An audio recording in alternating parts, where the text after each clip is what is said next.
What if the secret to success wasn't just talent or hard work, but unshakable confidence?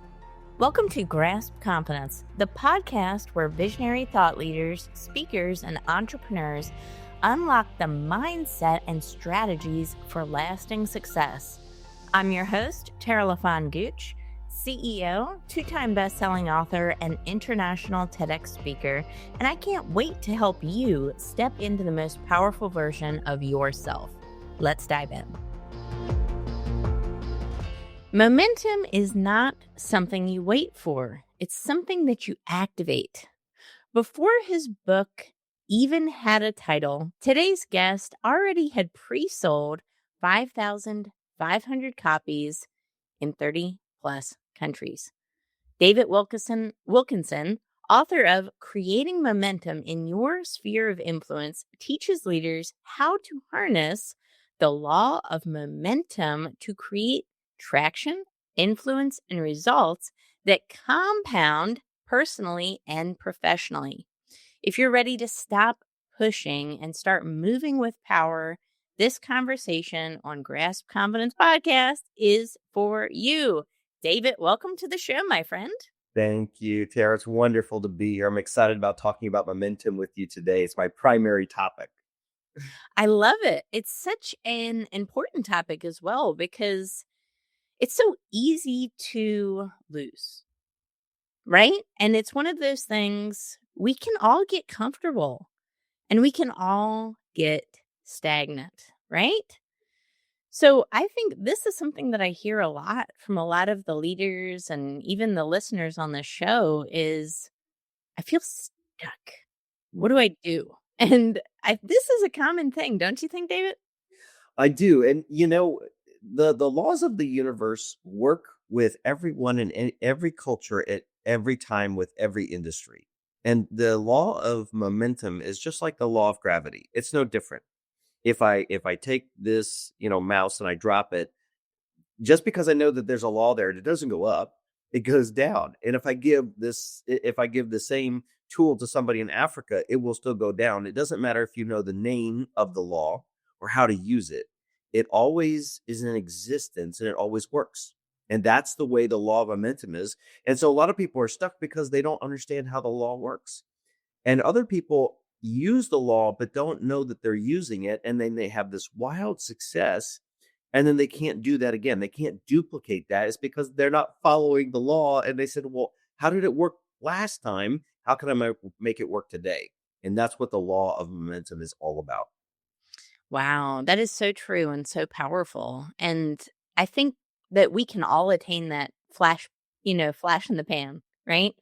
But it's not about that one moment. It's about sustainable success, sustainable movement, sustainable momentum, right? That's what keeps you remembered with people. And what I love about, when we first had a conversation, we're both authors and I was talking to you about my next book. You said something that was so profound. You said before your book even had a title, you had already pre-sold 5,500 copies.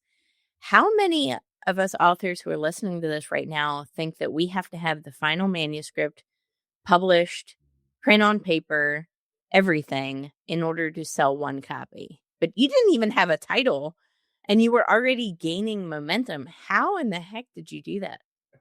Okay, so here's what happened, Terry. You're asking for the story behind the book. Yeah. And if you really understand where I was as a person, you'd understand the phenomenalness of the story. So I went through a real hard season. We all go through the dark nights of the soul, right, as leaders. And I lost everything in the crash of 2006 to 2008.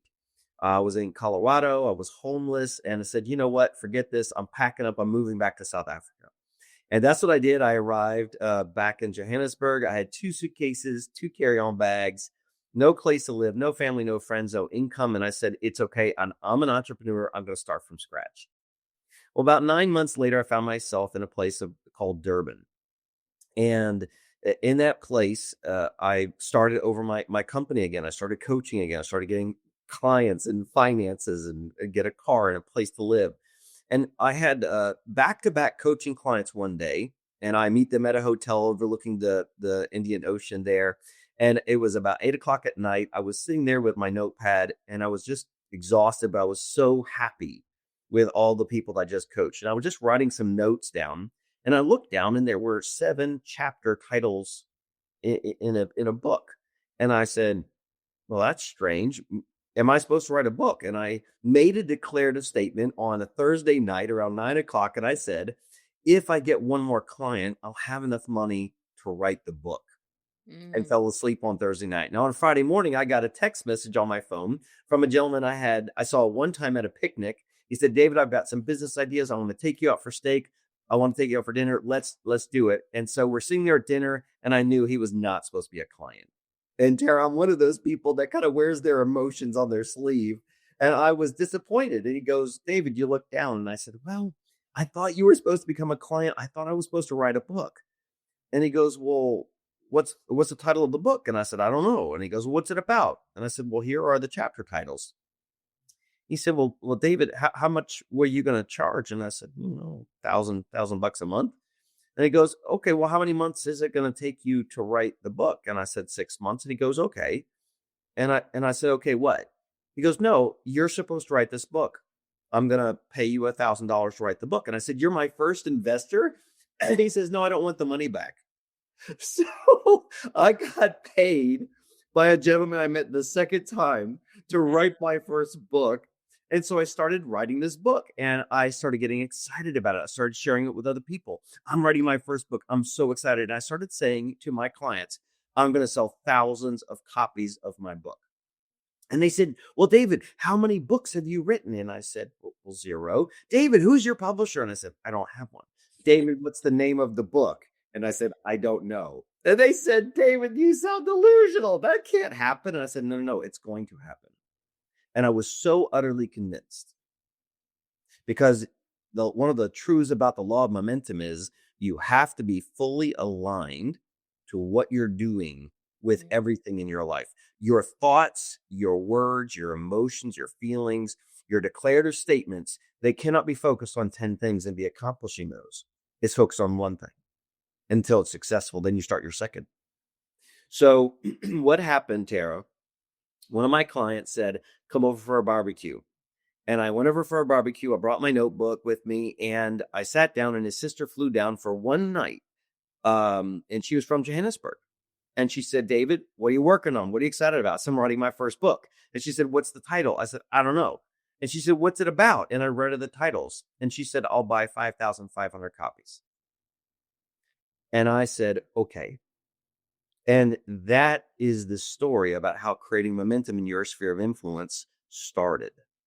So what happens, Tara, is people that get lucky, right? You may have something that's luck, coincidence, circumstance.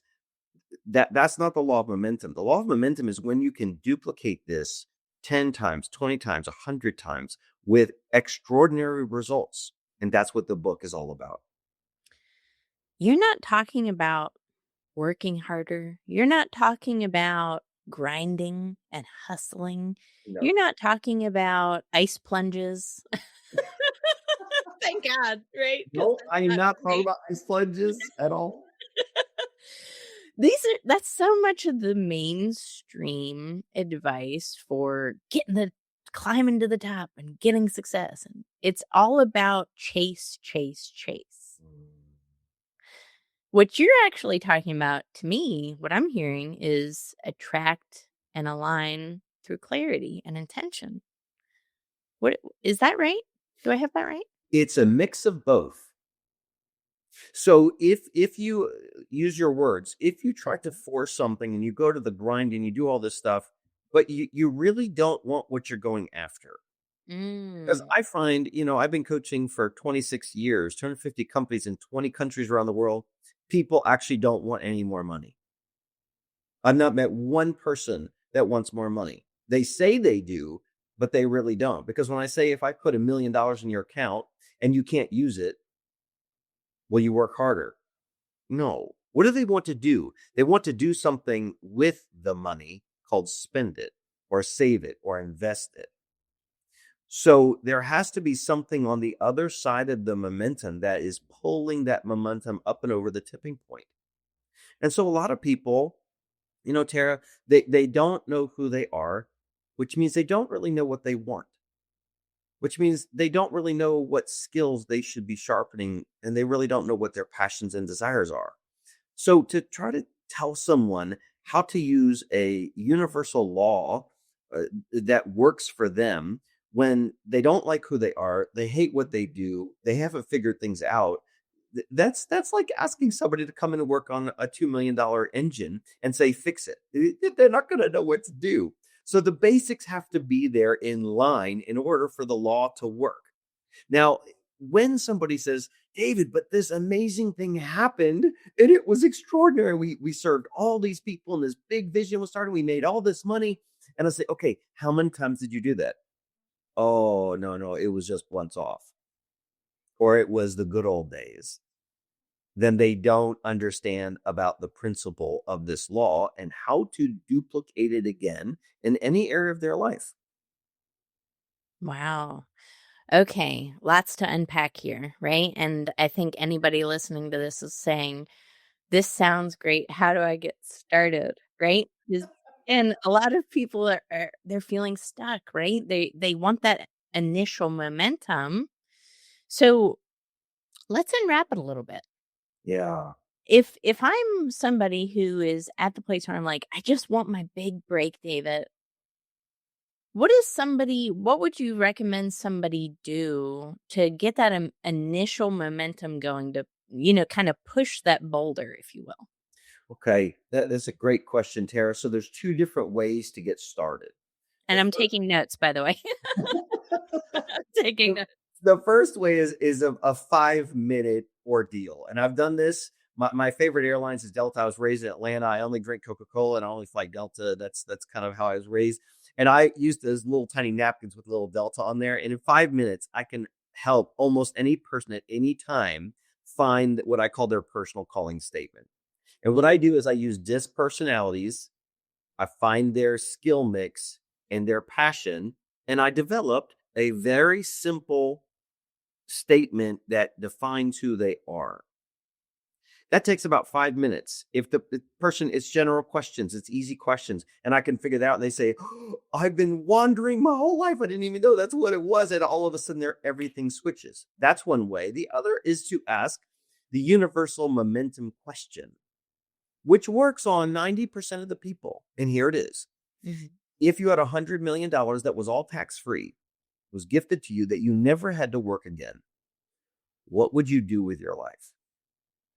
I love this question. If it's like if money was no, right? Hindrance. Yes, yes, yes. What would you do with your life? Because, Tara, here's one of the lies that people believe. I have to work for 20 to 40 years, hate my life, make a lot of money, pay bills, put money into retirement. And when I retire, then I can really do the dreams that I was crafted for, that I was created for. And that's a lie. All the time, I've helped people start up opportunities of their dream and they didn't know how to monetize it. And I said, there's always a way to monetize your dream. So when you see the light and all of a sudden you say, that's what I'm called to do, the next question is, well, how am I going to fund it? No, no, no, no, no. Questions are how committed are you to do it? Because I have found funding to come out of the sky when you're doing the right stuff. When you're creating momentum, you will find money will be falling all over you from all different directions because you're doing what you're called to do. Yes, times 1,000. I completely agree with you.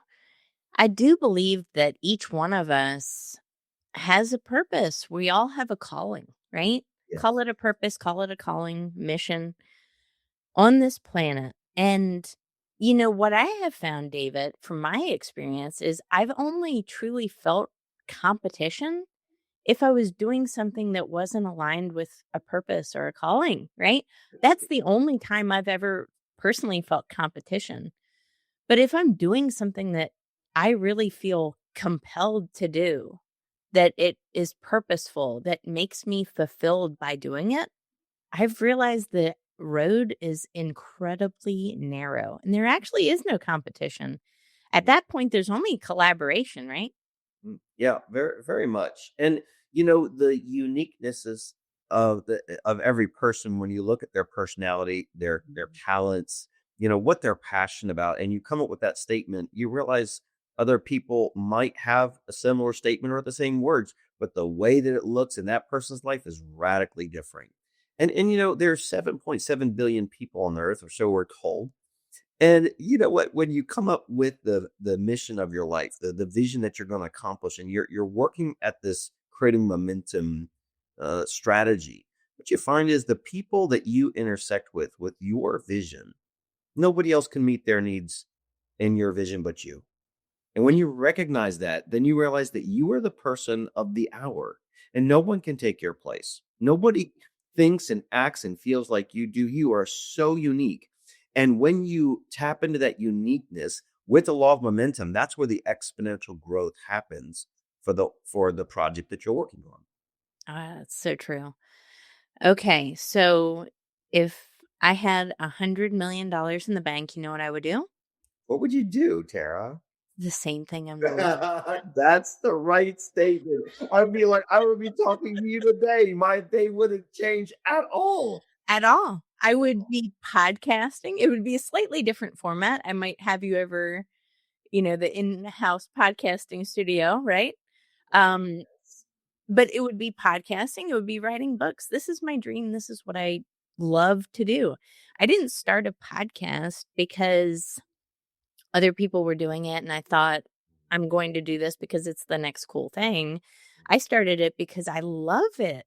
I love it and I wanted to share and I have a lot to talk about. And I like meeting interesting people that also have a lot to share and talk about. And I have found that interviewing other people is part of my purpose. It's why I'm here. It's genuinely fulfilling for me. Same thing with writing books. So if there was two things that I could do forever, it would be write books and do podcasting. So I'm doing it right now, my friend. That's wonderful. But Tara, a lot of leaders aren't like that. Yeah. They spend decade after decade, and then they kind of look back over their career and they say, "What have I accomplished?" Yes. And it's hard many times when you're a leader to actually put your finger on the impact of your life into the life of the organization and the life of other leaders. And it's kind of like this. I have a Momentum Monday training every Monday. It's for a half an hour. And I say to people, a half an hour of motivation on a Monday, which is usually the lowest point of people's motivation of the week, springboards you into the next 7 days. And I say, you may not remember what your meal was 3 weeks ago, but you ate it. It sustained you. It made you a better person. It got you energy. And that's what leaders do. They may not be able to remind somebody what they said to them 3 weeks ago or 3 months ago, but you know what? Your thumbprint of your life is on the pulse of other people's lives. And I've had people from 20 years ago will shoot me an email. David, I went to this at this time and I heard you and you said this statement and it was just for me. And it took me out of the muck and put my feet on solid ground. And I'm a different person because of you. And I just wanted to reach out and say thank you. I don't remember the person. I don't even remember speaking. But that's what happens with leaders. So it really is, when leaders every decade, they shift significantly into a new season. They go into a new phase every decade of their life. They start to think about leaving a lasting legacy.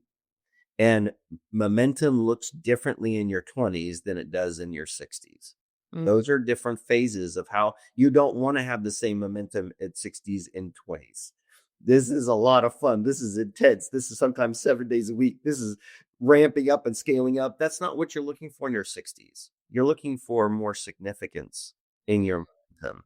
You're looking for solidness with the team that you built. You're looking for people long term. And you're looking to pass on to the next generations what you've created, what you've envisioned. And that those are different types of momentums. So even though the law is the same, what it looks like is radically different. I love that. This is so true. So, this is a great first step. So, again, for anybody who is they feel a little stuck. They're not sure of what their next move is. Write that simple declarative statement. Again, if money was not even an issue, if you had $100 million or more in the bank, what would you do? And you can start doing that little by little and building that momentum today. A podcast, for example, it takes time, but it doesn't have to have a tremendous expense, right? So you can do this and learn these skills and build that momentum if it's something that you feel passionate about. Books, same thing. Take us back to South Africa when you were writing this book. You didn't have the title yet, and somebody said, I will buy 5,500 copies because I want that to happen to me. I'm being a little selfish right now, right? Because I told you I'm writing book number 3, and I really want it to do well, but I want some of your juice. How'd you do it? What happened? Well, Tara, like we talked about right before we started filming, there's 96% of authors will never sell 5,000 copies of their book or more in the history of the book. So if they wrote a book 20 years ago, there's a chance it never sold more than 5,000 copies. So here's the question.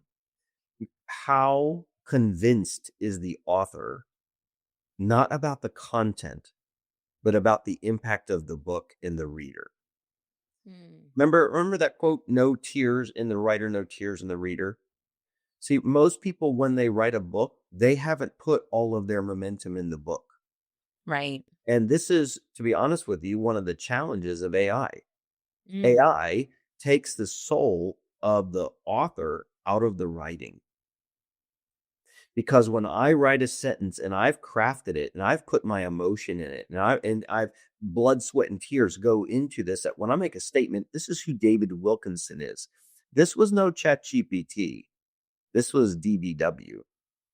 And there is power in authorship. So I think what we're going to start to see, Tara, over a lifetime is we're going to start to see more people become more authentic and more powerful in their writing because they're going to be so convinced that this is who I am. And I'm not saying they don't use any AI. I'm just saying that AI was not the author of their book. And that's a real challenge for people in their integrity. I know it has been for me. So for you, here's my question. Do you have 10 declarative statements about the book that you're currently writing and the impact it's going to have? Because, man, I had like 20 of them for my first book. Wow. I'm going to sell thousands of copies before I have the title. This book's going to go to multi-nations. I had all these declarative statements, and my passion for what I was writing was so tangible. No, listen, Tara, I would walk through the mall with my book in my hand, and I couldn't get through the mall without somebody seeing it, asking me about it, and they would buy it on the spot. Wow. That's how much momentum was in the book. The book would find itself. I would go to a place and a person would say, yeah, I want to buy your book for everyone at my table for breakfast. And they just buy 10 of them. And it was so awesome. It was so much fun. But man, did I ever speak truth and life and courage. And I spoke into what I was writing, into what I was thinking. Oh, this is going to be so exciting. I couldn't wait to talk about it with other people, that it was infectious. That's because it's your purpose, Yeah, right? it's the great. And you're not competing with anyone. And I think that is so powerful and so poignant because, I do want to go back to this age of AI that we are living in right now. I just had a podcast recording with an AI expert, and we were talking about AI. And I said, the thing with AI, it has no original thought leadership, right? So we can't expect AI to be the writer. AI can be an editor, but Mhm. it can't be the writer. It can't be the author No. because it has no lived experience. It has no personality. It has no purpose other than what we put into it. So this is so true because your words matter. Words carry weight. Words carry intention. Words can carry transformation if spoken from lived truth and experience. So I love the fact that you wrote your book and it was so truthful, and you knew that these words could impact somebody else's life. And I do believe that there is a universal law that the God who created all, sees all, knows when something is of value to others and knows when something is not of value to others. And call it, universal law, whatever you want to call it. It has a spiritual flywheel concept principle to it that it actually does amplify that momentum. When something is inherently valuable and increases the life of other people, solves other people's problems, that spiritual flywheel concept comes into play, and you'll find that the momentum keeps going, right? It does. And, Tara, you're going deep here because what you're really asking is what is the motive of the author? Yes. Yes. Because, my motive as an author was to change people's lives forever. I wanted to share the truths and wisdom that I had gleaned for years and watching my parents create their own momentum and seeing what that was. And I wanted other people to live that type of a life. I wanted them to wake up in the morning and say, the moment my foot crosses the threshold of my door, I'm on an adventure. I'm stepping out into creating momentum for myself today. And here's what it was. It really was the thought of how much people abdicate their responsibility for their own momentum. So I separate very big the difference between me as a human, as a man, as a person, that creating momentum is 100% on this side of my responsibility. Mm. Then what happens is the magic. It happens right after the tipping point, and that's what the universe, energy, frequency, God, whatever you want to believe on this side, that's the partnership that most people could not possibly imagine what happened. Partnership. Partnership with yes, with creation itself. So it's called creating momentum in your sphere of influence. It's not called maintaining momentum. It's called creating. Well, guess what? We're co-creators. So here's your idea. It can be for a book. It can be for a pot. It can be for anything. But it is your responsibility to get the ball up and over the tipping point. Once it's over the tipping point and the momentum is at 100%, that's when the magic starts to happen, and that's when the epiphanies start to take place, and that's when the partnerships happen, and you just your eyes are just so big of how did that happen, and this happened, and this happened. And most people live their life right here. Yes. They push the ball up, and then it rolls back over them and crushes them. And it goes back and forth. And when you said, David, so many leaders are stuck today, what you're saying is, David, so many leaders haven't pushed the ball up and over the tipping point to where they have those amazing experiences and say, oh, and eventually you can lose heart. You can go into despair and discouragement of saying, why is it taking so long to get this up and over the tipping point? And there's a whole bunch of reasons. The law of gravity is really easy. You have to drop something for it to work. It has to go down. Well, that seems pretty basic. Yeah, unless you're a nuclear scientist, then it's very complicated. So when it comes to the law of momentum, you have little children who have tons of momentum. It's really fun. You see these stories, and you see this one kid with a lemonade stand, and there's nobody in line. And somehow the kid right across the street with another lemonade stand has a line down the street. How did that happen? Hmm. There's a reason for everything, Tara. And when you have the right vision in the right direction, and you're the right person, and you are putting everything into what you're doing, you have the greatest potential to align with the law of momentum, and you're going to see extraordinary things happen to you in partnership as you do what you're really called to do. So true. I see this happen a lot with the entrepreneurs I work with.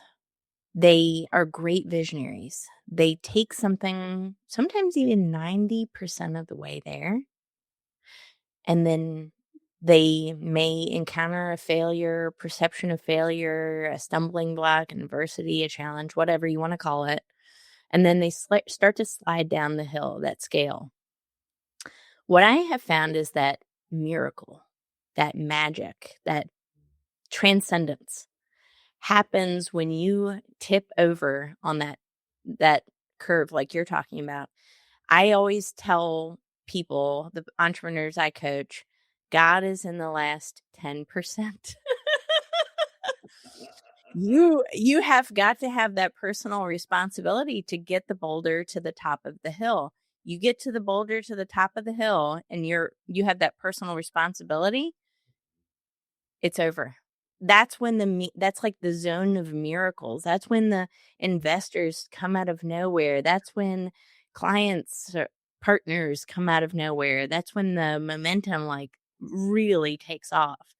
But it takes a lot of sometimes that again personal responsibility to get to that point.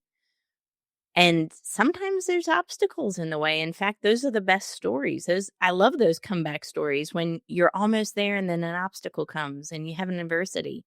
And your story's like that. You openly talked about, before moving back to South Africa, getting hit really hard by the recession. Yeah. And I'm grateful that you talk about that because that's the kind of story that so many of us have had. But it's not about staying there because that's easy to do. It's about pushing forward regardless of what the conditions around us look like and believing in something so much that regardless of the circumstances, we continue. And what I like to say is that um, faith essentially is logic flipped over. Mm. It's not about looking what's logical around you right now and looking at your circumstances and saying, well, it's logical for me to stay here. It's about believing in something so much, believing in yourself so much that regardless of what it looks like, the present conditions of your environment, there's more for you. What do you think about that? Tara, to springboard off of that, when you have the leader that's moving forward in what they feel like they're supposed to do, what they're called to do, you have two oppositions here that you need to understand, and they're greater and lesser in different people's lives. The first one is the fear of failure, which is all the reasons why you can't get the ball up and over the tipping point. And I find that pulls the person's momentum back to whatever they're really afraid of. I'm too young. I'm too old. I'm too skinny. I'm too fat. I'm too educated. I'm not educated enough. I'm the wrong person. I'm the wrong, whatever their excuses are, and whatever their fears are. Oh my gosh, what if this happens? What if this happens? All these reasons pull the ball back to baseline. Yeah. The second is I have found much more profound and much more prevalent in larger leaders' lives. And that is the fear of success. Yeah. That is, oh my goodness, what if this actually works? Oh man, what if I impact my whole city, my whole state, my whole province, my whole country? What if I impact the world? What if I make tens of millions of dollars? And what if it changes me? What if, and this pushes the momentum away from itself.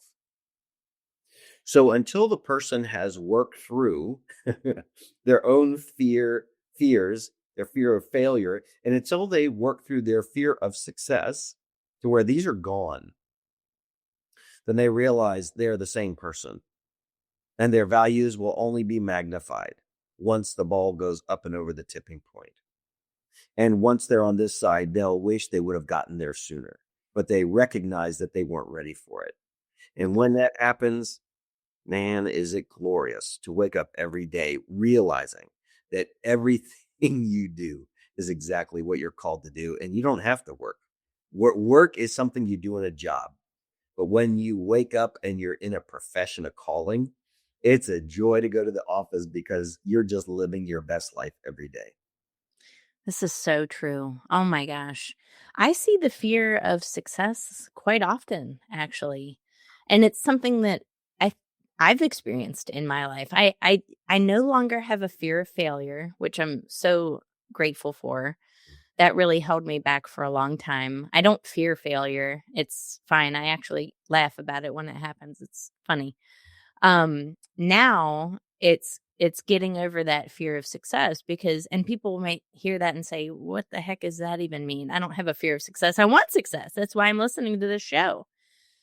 But if you have a fear of success, one of the things that I have noticed, the commonality, a common denominator, if you will, are people that, they get close to success and they say, "But people will expect more out of me. But this means that I can't be quite as comfortable. This means that I'm gonna have to step out of my comfort zone. This means that XYZ."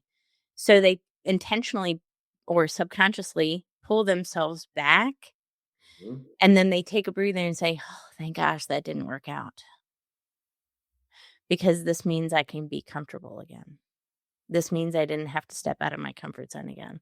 So That is not a way to live, folks. it's not. And Terry, I have found that the fear of failure is a lot easier to find in people and in themselves. It seems to be a lot more pronounced. There's a lot of subtle complexities with the fear of success. Yes. For instance, if you haven't gone, and I call it the why to the seventh power, I found this about 20 years ago when I was journaling, that if you ask yourself, am I afraid to become too successful? Yes. And if you ask yourself why, and you're really honest with yourself, you can't go to the seventh level because it's too deep. You will almost answer everything at 3 or 4 whys. If you're really honest, sometimes 5. If it's really complex, you'll go 6. You almost never go 7. And what happens is when a person says, "Oh, David, I really want this book to be big." And I say, "Let's unpack that." And then the person goes, "Well, what does big mean?" Well, let's say it becomes a New York Times bestseller. Do you understand the ramifications on your life if that happens? No.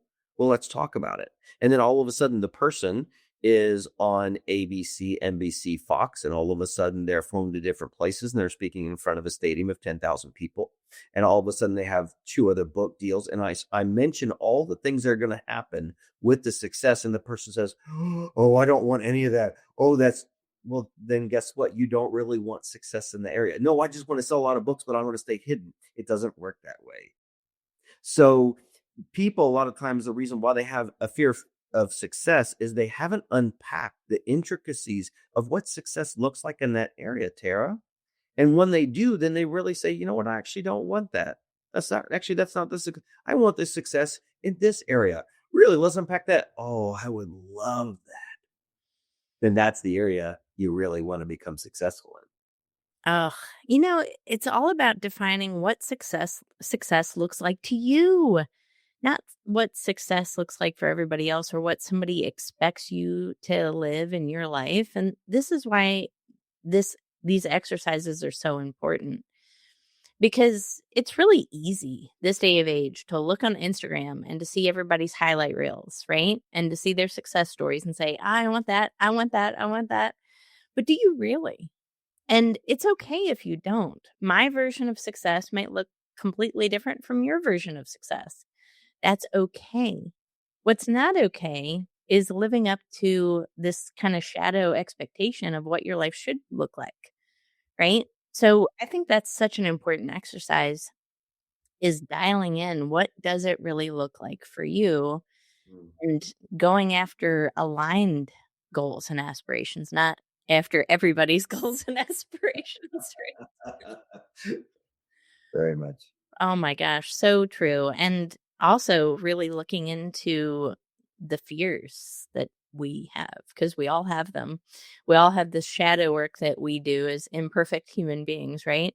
And there's something within us all that we're afraid of, and that's okay. It's not about shaming ourselves, but we do need to identify those so that we can overcome them. It's name it to tame it. If we want to overcome a fear, if we want to overcome whatever it is, a limitation, a limiting belief that we have, we first have to acknowledge it exists so that we can conquer it, right? David, any last words of wisdom for the audience today on how they can create and sustain momentum? When I talk to someone and I coach them and I say, "Are you really called to do what you're doing?" And they will all say the same thing, yes. I say, "Great. Tell me on Saturday, how many new thoughts do you have about what you're doing? On Sunday, how many new ideas do you walk away with? When you hit Monday morning, how many new things did you have happen to you on a Saturday and Sunday to prove that you're really called to do what you do?" And what I found, Tara, is that the individuals that have the most momentum, their momentum doesn't stop on Friday at 5. And if it does, they're probably in a job.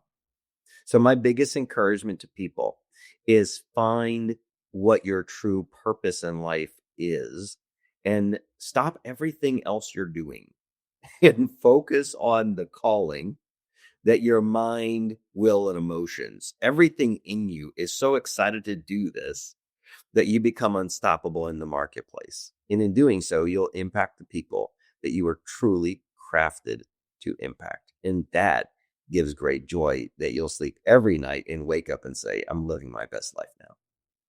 I can attest to that. I can never turn off my brain. It's I am always thinking about something, and that's a good thing, right? Again, we're creators. We are supposed to create.